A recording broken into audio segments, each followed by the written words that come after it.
Today I'm going to show you how to make vegetable soup with what you have in your refrigerator, and this is going to be perfect for any time of year, but especially this winter. Keep you nice and warm. Stay tuned.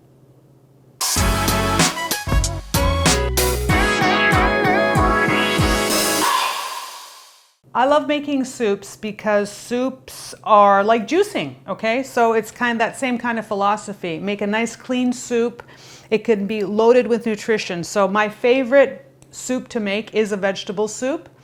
And we're gonna start with water, and these are the ingredients. These are my must-have ingredients in a vegetable soup. We've got garlic and onion, carrots, celery, parsley, cilantro, a little bit of spinach if you want it. I'm going to throw in zucchini, a gourd, this time of year as well because it's in season, and a couple of potatoes, a tomato.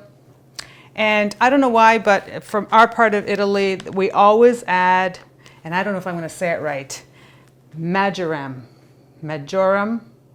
anyway, maggiorana in Italian. And we add that to our soup, and that usually is like that secret sauce. Shall we?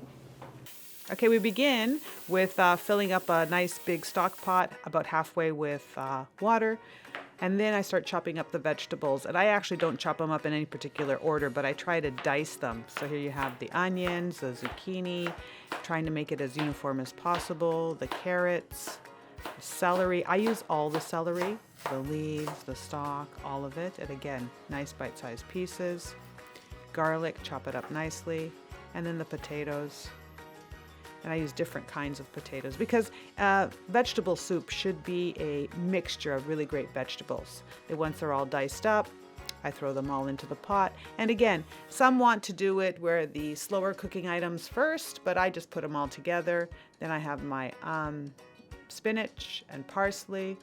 Here we've got more zucchini and the maggiorana.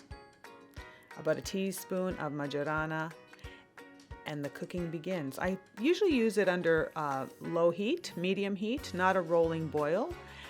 This allows the flavors to meld together. It allows all the textures to cook properly.